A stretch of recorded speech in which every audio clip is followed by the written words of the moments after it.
Goodness equals flavor. Flavor equals brownness, therefore goodness equals brownness. This is common knowledge, people. As a lover of food, I'm obligated to enjoy, well, flavor. And the epitome of flavor is the brown goodness we get from cooking food at high temperatures. But what is browning?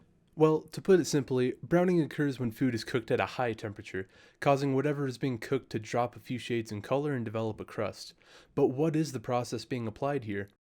Well, that's called the Maillard reaction. Now, to answer the second rhetorical question in this script, the Maillard reaction is simply the process by which food is cooked over 285 degrees Fahrenheit, with the heat acting as a catalyst to a chemical reaction between reducing sugars and amino acids. It's a non-enzymatic browning process similar to caramelization. But don't mix the two up. Caramelization is essentially the sugar equivalent of the Maillard reaction, and the Maillard reaction is the everything else equivalent of caramelization. But to summarize what I just said, brown and flaky equals tasty. Always remember those words. In this video, I'm going to focus mainly on beef, though you can apply the same techniques to any meat, but of course the cooking times will vary. But regardless, you're going to want to start with a steak. I'm going with a nice ribeye.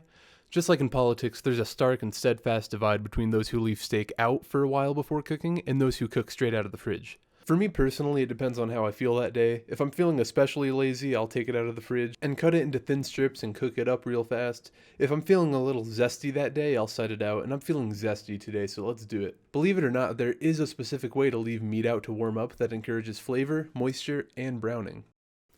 To achieve that is really simple. All you have to do is put the steak on a plate, put some salt and pepper on both sides, really push it in there, and let it sit out. Note, I like to use coarse salt and especially coarse pepper. The pepper is going to toast up nicely while we're searing and give an extra little crunch in the final product. Also, it'll add some super nice golden brown color speckled around the steak. I'm not wanting it to all look perfectly brown, that's pretty boring. Believe it or not, you can let the steak sit out in the open. The salt will keep the bacteria away from it and also bugs if you have those in your house. And I should say I've personally found it to keep bugs away, but if you're too worried about that, you can put it in the microwave to sit, that's perfectly fine. And as you can see, the salt draws out the moisture out of the outer layer of the steak, and it sort of starts to pool on the surface. As much as I'd like to sit here and analyze the juices of the steak, I have a class to go to, so I'll be back in just a second. I'm back. So essentially the liquid is being pulled out of the top of the steak. If you let it sit for a while, it may absorb back into the meat. I'm not looking for that though. What I'm going to do at this point is blot the liquid off with a paper towel. I know I'm not being environmentally conscious, okay? I'll work on it. But you really want to pat that bitch down to get it dry. Dry as a desert, really. If we were to put the steak on a hot skillet with all that liquid on the surface, it'd boil on a really small scale, which would prevent the Maillard reaction from taking place. We want meat on oil contact, not oil on water contact. Speaking of oil, I'm using some olive oil, extra virgin as I'm legally bound to call it. But before we get to the cooking, I need to address the title of the video.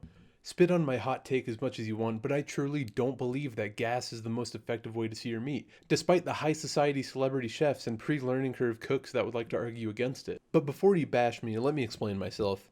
Look at this gas stove. It's nice, it's quick, but it's inconsistent. Here, let me draw this out on my professional rig. The gas comes out in a circle. The flame will expand outwards and up the sides of the pan. Sounds just fine. But no, it's not. The heat doesn't get to the very center of the pan very well, which just so happens to be where you and I will be putting the steak. I've cooked many pieces of meat on the stove with many different pans, and 90% end up cooked but soft in the middle. There are a few ways to mitigate this problem, such as using a heavy bottom saucepan or even better, a cast iron pan. Cast iron transfers and holds heat much better than many pans, so if you were to heat up cast iron for a while and then put the meat on, it'd hold heat in the middle, which would properly sear the steak. But there's a lot of people who don't have cast iron, so I'll be showing my preferred method of searing meat with this electric and portable stove. The reason I'm using electric is because it's a perfect circle and heats up consistently over the entire surface the whole time it's on. Yeah, you electric stove users, you get the W this time. But anyway, extra virgin olive oil in the pan. I'm putting the stove on high just to heat it up. Personally, I don't go off of temperature to tell when oil is ready. I go off of feel and sight.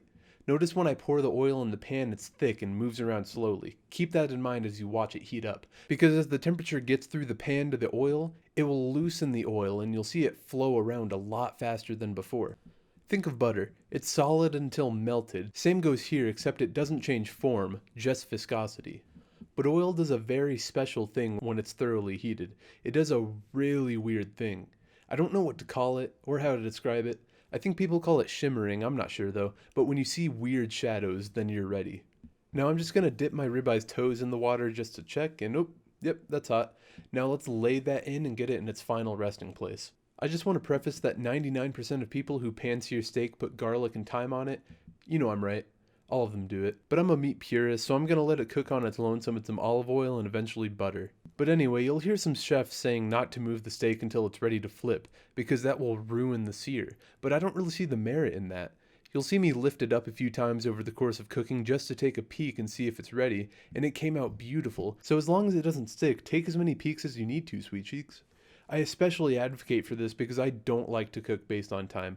I don't think it's a bad thing, especially for beginners, but I think it's a bad habit to get into going on the more you cook. But anyway, just flip it when you see that it's ready to be flipped, and when it's ready is determined by how you like the look of it. Then you just want to cook it for another little bit on the other side. It doesn't have to sear on the other side, but it's encouraged. But cook it until it's fully done to your liking. Notice I didn't tell you how to tell when it's done. This is just the basics, baby, and this is the searing episode, not the how to tell when your steak is done episode. But you can just use a thermometer to tell. And just so y'all know, my steak isn't super thick, so it was perfect to cook fully on the stove. If the steak is thicker than this, you might want to consider different or slower ways of cooking. One I recommend is reverse searing, which I totally may cover in the future, which is my favorite way of cooking a steak. But regardless, if your steak isn't cooking as fast as you'd like to, you can totally take it off the stove and toss it into a 350-degree Fahrenheit oven until it's done. Just look at that beautiful crust, and see the little golden brown specks? Yeah, that's the coarse pepper I was talking about. Okay, here, I gotta get the money shot. I'm just gonna toss a piece of that red wine butter from last episode on it, which you should totally watch, and melt that with a blowtorch a little, and boom, we have a beaut. Now, after I filmed this, I took a bite, and I kid you not, it crunched like a French fry. Every bite I took of this medium rare steak was crunchy like a potato chip. I don't usually like sucking my own dick, but I really outdid myself with this one.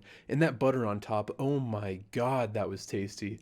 I ended up cutting it up and putting it in frame while I ate it. Really a good steak.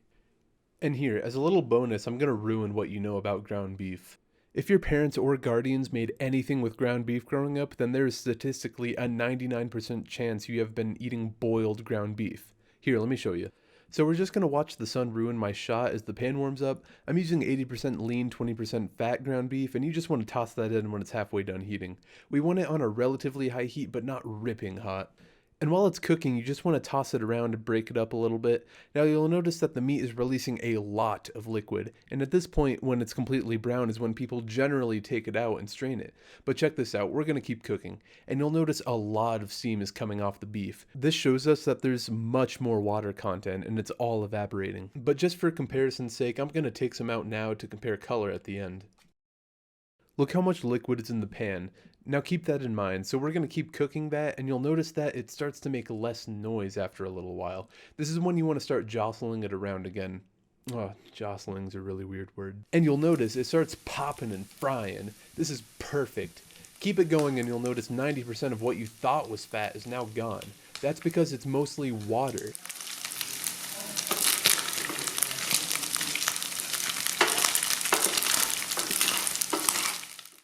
Keep it going and keep it going, keep jostling, and whenever it reaches the color you like, then take it off and put it on a paper towel lined plate, or a normal towel lined plate. I care about the environment, I swear. And just look at the difference in color between the two. My camera almost doesn't want to pick up the color of the actual brown beef compared to the boiled beef. It has a lot more flavor and texture too, which is freaky because I grew up with the boiled stuff, and I'm not used to ground beef having actual flavor. If you ever have a loved one you want to impress for dinner, you can whip out the steak and pan, absolutely. The ribeye took me a maximum of 15 minutes when I started the cooking process on the pan. It'd go perfect with maybe a baked potato, perhaps mashed potatoes, or even an arugula salad if you want to have something pretty on the plate you're not going to touch.